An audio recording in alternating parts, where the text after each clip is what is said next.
Hello guys, welcome back.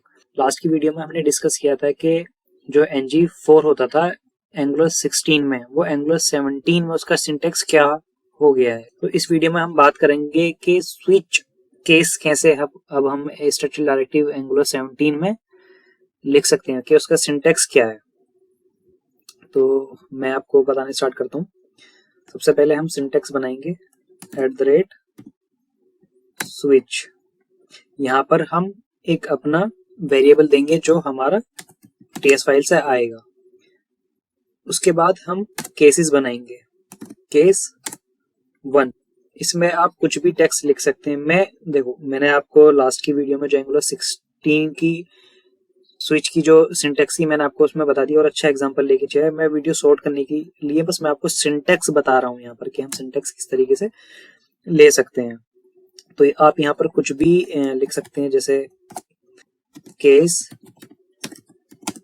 1 is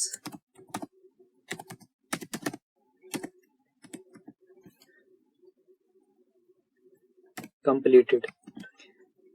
अब आपको जितने भी केस बनाने हैं यहाँ आप बना सकते हैं। ये केस 2 के लिए, ये केस 3 के लिए, यहाँ पर आप 2 लिख सकते हैं, यहाँ पर आप 3 लिख सकते हैं।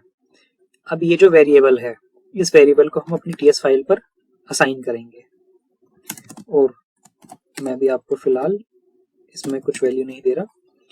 मैं आपको एक डिफॉल्ट केस और दिखा देता हूँ कि अगर कोई केस मैच नहीं हुआ तो ये कौन से केस में जाना चाहिए। डिफॉल्ट केस, यहाँ पर आप कुछ भी लिख सकते हैं। ये मैं लिख देता हूँ डिफॉल्ट केस। अब मैं यहाँ पर आपको वैल्यू असाइन करके दिखाता हूँ। मैं अपने ये सिंटेक्स देख लिया @switch। अब मैं आपको ये सिंटेक्स एक बार बता देता हूँ कि हमने @switch लिया, उसके अंदर हमने एक करली ब्रेसेस लिया, करली ब्रेसेस के अंदर हमने अपने सिंटेक्स बनाए कि हमारे कितने, हमने केसेस बनाए कि हमारे कितने केसेस हैं, केस 1, केस 2, केस 3। अगर यहाँ पर पेज 1 आया तो केस ये मैच हो जाएगा, पेज में 2 आया तो ये मैच हो जाएगा, पेज में 3 आया तो ये केस मैच हो जाएगा। अगर इनमें से कोई सा नहीं आया तो ये डिफॉल्ट केस रन हो जाएगा। मैं भी आपको दिखाता हूँ पहले क्या आ रहा है। 1 case is completed. 1 case completed क्यों आ रहा है ये? क्योंकि हमने यहाँ पर 1 असाइन कर रखा है। मैं यहाँ पर 2 असाइन करूं तो हमारा केस 2 इज कंप्लीटेड। ये कैसे काम करता है? मानो यहाँ पर आया 1, इसने चेक किया, अच्छा 1, तो ये इस केस को ही मैच करेगा, नीचे वाले जो केस हैं उनको मैच नहीं करेगा। अगर मैंने यहाँ पर कर दिया 3, मैं आपको दिखाता हूँ इसका सिंटेक्स वर्क कैसे करता है। यहाँ पर आया ये, इसने देखा कि वैल्यू कितनी है 3, ये केस 1 के पास गया कि भाई नहीं, इसके पास वैल्यू नहीं है, तो ये केस नहीं एग्जीक्यूट होगा। ये गया 2 के पास, 2 के पास भी मैच नहीं हुआ तो ये भी एग्जीक्यूट नहीं, मतलब रन नहीं, शो नहीं होगा। अब ये गया यहाँ केस 3 के पास, इसने देखा कि केस 3 हाँ मैच कर रहा है कि इस वेरिएबल में 3 वैल्यू है, तो ये इस केस को रन करा देगा और नीचे के जो केस हैं उन्हें चेक नहीं करेगा। अब मैं आपको दिखाता हूँ,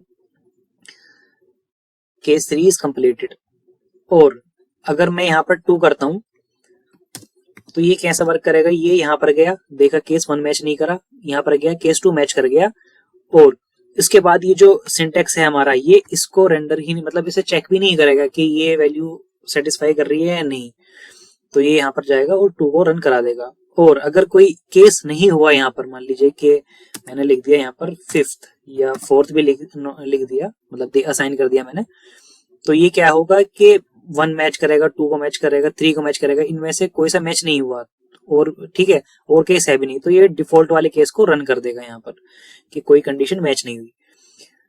मैं इसको थोड़ा जल्दी कंप्लीट करना चाह रहा हूँ क्योंकि मैंने स्विच के जो स्ट्रक्चरल डायरेक्टिव थे वो मैंने एंगुलर 16 में भी स्टडी कराए थे। इसमें ओनली सिर्फ सिंटेक्स का डिफरेंस है, बाकी फंक्शनैलिटी सेम है। जैसे कि आप कोई फंक्शन के ऊपर, जैसे मान लीजिए मैंने 17 में एक एग्जांपल लिया था, आप उस एग्जांपल को जो मैंने एंगुलर 16 में स्ट्रक्चरल डायरेक्टिव में स्विच में लिया था, आप उसी एग्जांपल को इस सिंटेक्स के अंदर करके देखिए, आपके तभी चीज क्लियर होंगी। सिंटेक्स बहुत इजी है इसका। तो इस वीडियो में इतना ही। और एक चीज और, आप एंगुलर 16 का सिंटेक्स जो ng स्विच था, ng4 था, ng if था, इस सिंटेक्स को आप एंगुलर 17 में अब भी यूज कर सकते हैं। कर कैसे सकते हैं, मैंने आपको बताया था कि आप यहाँ पर कॉमन मॉड्यूल ऐड करके उसके सिंटेक्स को यूज करते हैं। लेकिन अगर आप एंगुलर 17 में है तो मेरा मानना और एंगुलर टीम का भी कहना यही है कि आप न्यू सिंटेक्स को यूज करें, इससे आपकी एप्लीकेशन की परफॉर्मेंस अच्छी होगी। Thank you for watching.